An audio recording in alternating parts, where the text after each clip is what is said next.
Hello and welcome. My name is Christina from Empowered Creator.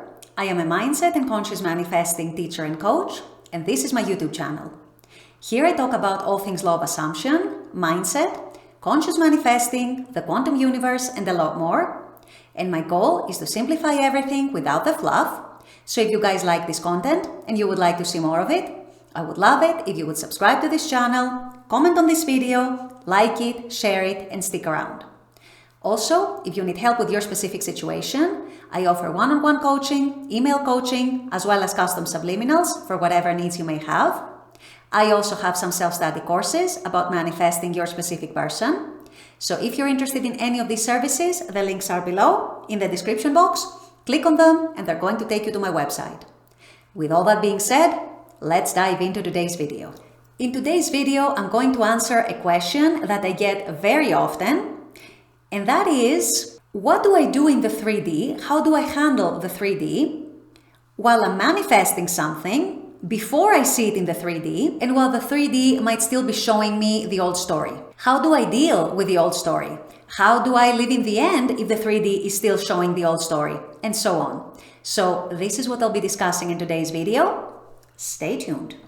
So first of all, one thing that's very important to grasp is that there is a difference between pretending and actually living in the end. Living in the end is really just a state of mind. It is really just a state of knowing that what I want, what I'm intending for, has been created within, the seed has been planted.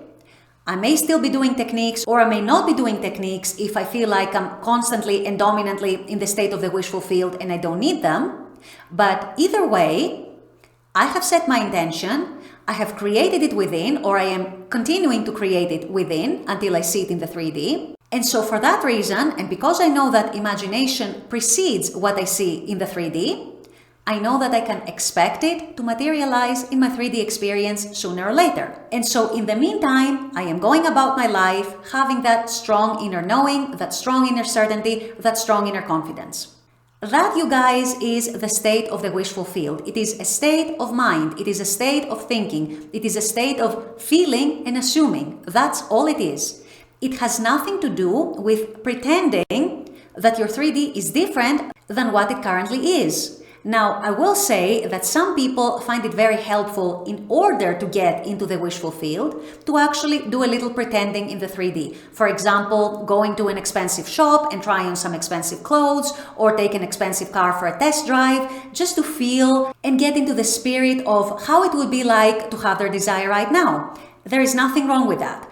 If that helps you, because I know it does help some people to do these kinds of things, these kinds of pretending, that's okay, and you can absolutely do it. However, it is also absolutely not required to do anything of the sort, any pretending, if you are in that state of mind of your wish fulfilled, if you are energetically and vibrationally aligned with your wish fulfilled. If you are there dominantly, you can rest assured that your desire is going to manifest sooner or later, no matter what. And there is no pretending whatsoever that you need to do in the 3D. So what does that mean then in relation to the question that I mentioned in the beginning of this video? How do I deal with the 3D before my desire has manifested? It means, you guys, that you don't have to change anything in your 3D or in what you're doing in the 3D or in how you're talking to people in your 3D and in how you're behaving, how you're conducting yourself, and so on. Remember, as Neville said, you're still living in the world of Caesar. You are creating a new reality in your imagination, and if you stay loyal to that reality in your imagination, it's going to manifest. In the meantime, in the world of Caesar, in the 3D world, continue to do what you would otherwise do regardless.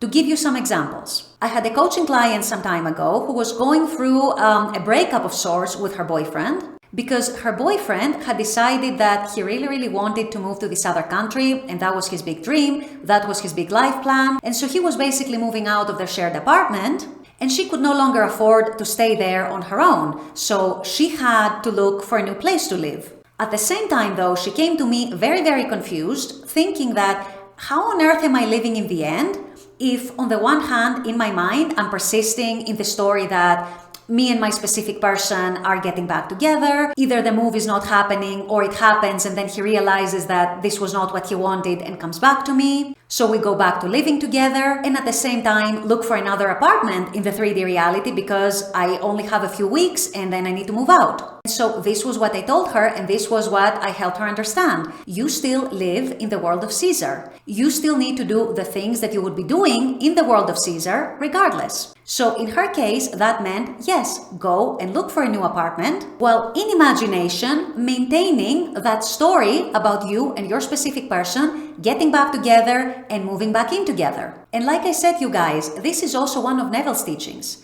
and one of the things that Neville himself implemented for his own manifestations. There was one very specific story that he had related to his students and his followers about how he and his wife had moved into an apartment in New York City. He wanted to pay a specific amount in rent. Unfortunately, the rent that he was quoted was much higher than what he intended to pay and what he wanted to pay. And yet, because he wanted to move into this apartment, he paid the rent, he paid the higher rent, while at the same time, in imagination, in consciousness, he kept imagining paying the reduced rent amount. He has even said that his own wife was kind of upset and kind of making fun of him a little bit, saying, "You are a teacher of the law and you can't even manifest the lower rent that we wanted. Why are we paying the higher rent and why can you not manifest the lower rent?" Well, Neville, in his wisdom, didn't say anything. He continued to pay the higher rent, but at the same time, he held his loyalty in his consciousness and in his imagination to the reality that he actually wanted. Long story short, what happened? After about 3 months, their landlord decided or realized that there had been a mistake in the calculation of the rent, that they should actually have been paying much, much less. It had something to do with the city law that the landlord had ignored or wasn't aware of or had forgotten about. And so one day, 3 months later, he went to Neville and said, "You know what? You should have been paying me much, much less all along."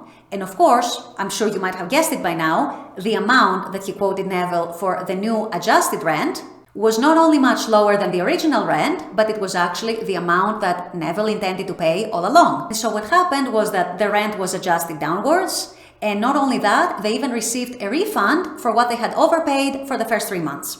So you see then that Neville didn't go to his landlord and said, "No, this is the rent I want to pay, this is what I'm going to pay you." What do you think this would have accomplished? Probably nothing. Probably irritation on the part of the landlord, probably tension between the two. Maybe the landlord would tell him that, "Well, I'm sorry, but you can't move in here then." And so if Neville had pretended to live in the end in the 3D world, in the world of Caesar, he probably wouldn't have his apartment. What he did instead was that he stayed loyal in consciousness and in imagination to the reality that he wanted. He did in the world of Caesar what he had to do, in this case, pay the higher rent.